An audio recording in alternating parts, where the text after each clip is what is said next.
Bafliaz area में एक बहुत ही बुरा हादसा हुआ जिसमें हमारे मुल्क के कई जवान जो है जाँ बहक हो गए।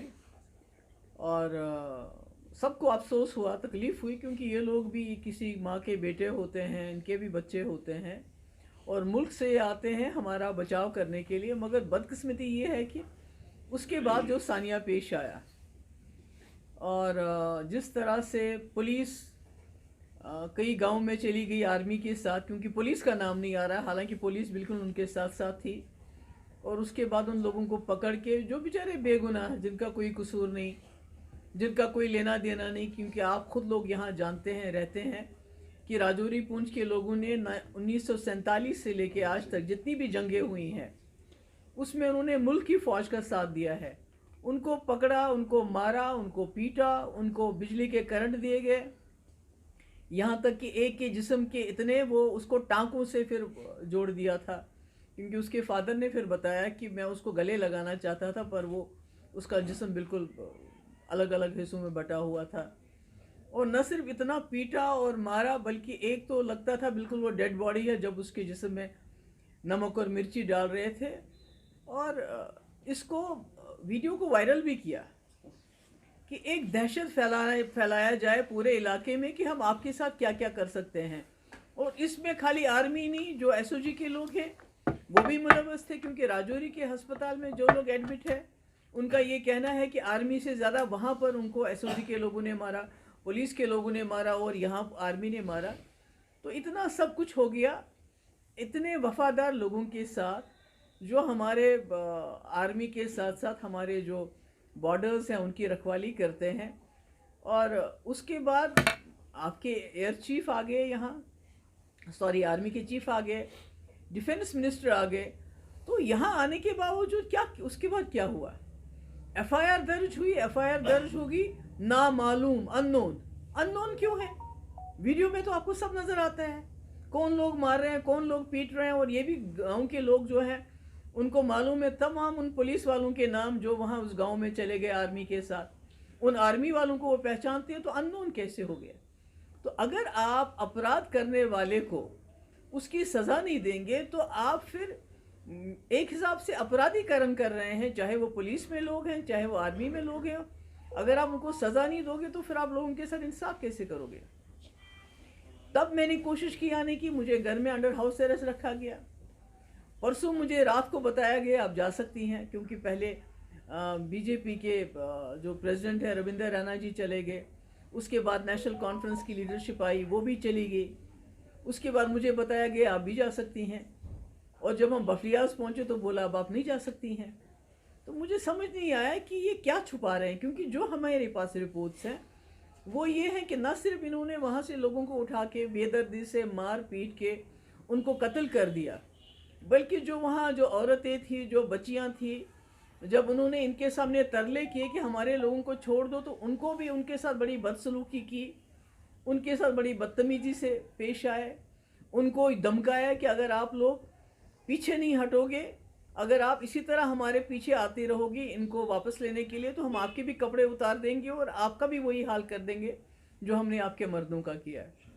तो ऐसा लगता है वहाँ हमें न जाने देना, इस तरह रोक देना जैसे कोई मिलिटेंट को पकड़ने वाले होते हैं। इतनी फ़ौज इन्होंने लाई, कंडे वाली तारें लाई, लेडीज़ फ़ौज लाई रोकने के लिए। तो हम तो कोई बाहर से आए, हम तो कोई चीन से नहीं आए हुए हैं, हम तो कोई पाकिस्तान से आए हुए लोग नहीं हैं, हम तो अपने लोगों के बीच में और अपने लोगों के पास जाना चाहते हैं। तो हमें रोका क्यों गया? तो हमें जो इन्फॉर्मेशन वहाँ मिल रही है कि इन्होंने वहाँ इतनी ज़्यादती की है, उस ज़्यादती को छुपाने के लिए ये नहीं चाहते हैं कि महबूबा मुफ्ती वहाँ चली जाए और वो जो औरतें हमारी बच्चियाँ हैं वो अपने दिल का हाल हमें सुनाएं, हमें बताएं। उसके बाद हम वापस आए। मैंने दिया प्रोग्राम आज जाने का, मैंने राजौरी अस्पताल जाना था क्योंकि वहाँ भी कई लोग ज़ख्मी हैं, उनको देखने के लिए। उसके बाद मुझे जाना था शादरा शरीफ। शादरा शरीफ से मैं बंगाई जाना चाहती थी, जिस गांव के लोग इन्होंने पिकअप किए।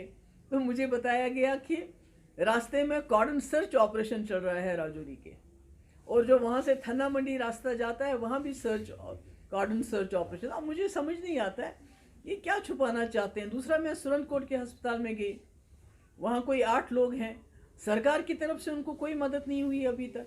4 लोग उसमें, जो आपका सुरनकोट में आर्मी का अस्पताल है, उन्होंने रखे हुए, मुझे समझ नहीं आता। मैंने कोशिश की मैं वहाँ जाऊँ, मुझे वहाँ जाने की इजाज़त नहीं दी गई, क्योंकि उनके घर वाले बहुत परेशान हैं, घर वालों को आने नहीं देते।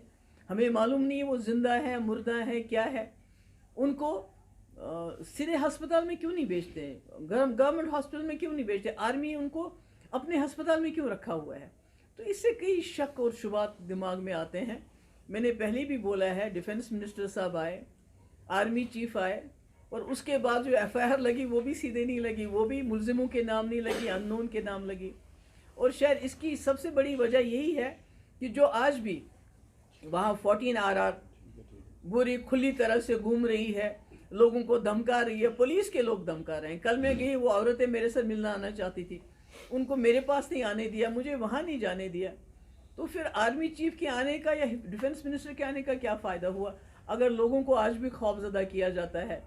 कोई टेरिटोरियल आर्मी का कोई जग्गी या जगह है, मुझे नहीं मालूम है, उसने वहाँ बहुत दहशत फैला के रखी है। उसने लोगों को बोला है मैं जम्मू जा रहा हूँ, मैं वहाँ से वापस आके आपको सबक सिखाऊंगा। अब और क्या सबक सिखाएंगे। लाशों पे तो आपने उनकी नमक मिर्च भी डाल दिया, जख्मों पे नमक, इसके ज़्यादा और क्या करेंगे तूफान इन लोगों का। तो मैंने पहले भी गवर्नर साहब से, लेफ्टिनेंट गवर्नर साहब से गुजारिश की थी, आज मैं फिर दोहराना चाहती हूँ कि हमें पता नहीं, हमने इंक्वायरी रिपोर्ट देखी, जो राजौरी के 3 नौजवान थे जिनकी रिपोर्ट आई थी कि उनका कत्ल किया गया, और जो आर्मी का जो ऑफिसर उसमें इन्वॉल्व था, उसने खुद कबूल किया कि हाँ जी हमने गलत किया, हमने फेक एनकाउंटर में मार दिया। उसके बाद भी उसको छोड़ दिया। तो अब इसकी क्या इंक्वायरी करेंगे। आपने पहले भी कई यहाँ आर्मी के हमारे जो यहाँ तो मिलिटेंसी होती नहीं थी, कई लोग जो है वो जाँ भाग हुए। उसके बाद वो बेचारा, उस लड़के को पकड़ा, शायद मुख्तार था, जिसने खुदकुशी कर ली।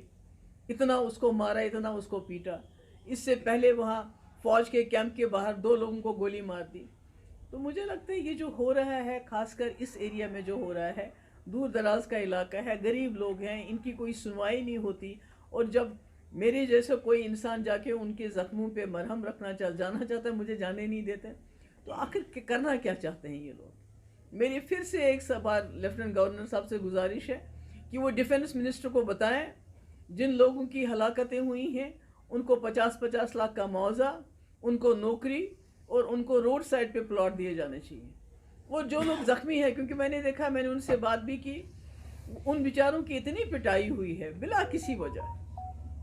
अब तो यहाँ ह्यूमन राइट्स कमीशन को भी काम नहीं करने देते, कम से कम वो बताता क्या क्या हुआ है उनके साथ। वो अकेले घर के कमाने वाले हैं, उनके घर में छोटे बच्चे हैं, बीवी है। तो कम से कम ये जो ज़ख्मी है, इनको 5-5 लाख रुपया दिया जाना चाहिए। चाहे वो राजौरी के अस्पताल में है, चाहे वो सुरनकोट के अस्पताल में है, चाहे वो आर्मी के अस्पताल में है। मुझे नहीं मालूम वो ज़िंदा है मुर्दा है, क्योंकि उनके घर वालों ने बोला हमें भी मिलने नहीं दिया जाता, ये मैंने सुना है। और इसी तरह उधमपुर में मुझे नहीं पता है वो बंदा अभी ज़िंदा है या मर गया है, उसकी हालत भी बहुत ख़राब है। तो आप लोगों से यही बात करने आई थी मैं कि आप मीडिया से ताल्लुक़ रखते हैं, और हमें पता है मीडिया भी किन हालात में इस वक्त काम कर रहा है, किस तरह मीडिया के ऊपर UAPA लगाया जाता है, PSA के अंदर बंद किया जाता है कि अगर वो सच्चाई दिखाने की कोशिश करते हैं। मगर फिर भी मैं आप लोगों की बहुत शुक्रगुजार हूँ। कल आप लोग हमारे साथ 7.5-8 किलोमीटर चले, और आपने पूरा जो है कवरेज दिया उसको, और जो हम कहना चाहते थे, बताना चाहते थे, लोगों के साथ अपनी हमदर्दी का इजहार करना चाहते थे, वो उसमें आपने हमें लोगों तक पहुँचने का मौका दिया। और मैं उम्मीद करती हूँ कि जो पहाड़ों में, जंगलों में हमारे गरीब मासूम आवाम रहते हैं, ये जो जुल्म उनके साथ हुआ है, अगली बार ये जुल्म रिपीट नहीं होगा। और जो दहशत फैलाई गई है, क्योंकि जो राजौरी में जो वहाँ एडमिट है, उन्होंने कहा है कि हमारे साथ आर्मी से ज़्यादा SOG वालों ने उन्होंने हमें पीटा, यहाँ आर्मी वालों ने पीटा। और मेरी ये भी गुजारिश होगी लेफ्टिनेंट गवर्नर साहब से कि जो एक पिकेट है 48 RR का वहाँ टोपी पीर में, उसको हटाया जाए, क्योंकि उन्होंने वहाँ बहुत दहशत फैला के रखी हुई है। उसमें लोकल टेरिटोरियल आर्मी के लोग भी हैं, वो भी तंग कर रहे हैं लोगों को कि अगर आपने जम्मू कश्मीर के लोगों को यहाँ जीने देना है, अगर आपको भी यहाँ की ज़मीन चाहिए, तो एक ही बार बताइए कि हमें ज़मीन चाहिए, तो हमें वही कर लीजिए जो दुनिया में आजकल होता है। अगर हमको आपको हमारे बगैर ही हम तो कोई भिखारी बन के या रेफ्यूजी बन के इस मुल्क के साथ नहीं आए हैं। हम तो इतनी खूबसूरत ज़मीन लेके आए हैं, पहाड़ लेके आए हैं, जंगल लेके आए हैं, और गांधी के मुल्क के साथ हमने हाथ मिलाया। आज अगर गोडसे के मुल्क को जम्मू कश्मीर के लोग नहीं चाहिए, इन पहाड़ों के लोग नहीं चाहिए, अगर हम नहीं चाहिए तो ज़मीन ही चाहिए, तो एक ही बार फैसला कर लीजिए। ये तिल तिल करके क्यों मारना चाहते हैं आप हम लोगों को? ये दहशत क्यों फैलाना चाहते हैं? क्योंकि वो वीडियो कभी बाहर नहीं आता जब तक आर्मी नहीं चाहती, जब तक एसओजी के लोग नहीं चाहते कि यहाँ दहशत फैले। तो इसलिए आप सब की मैं बहुत शुक्रगुजार हूँ। आपने कल भी हमारी बात को लोगों तक पहुँचाया और आज भी आए हैं, बहुत बहुत शुक्रिया आपका।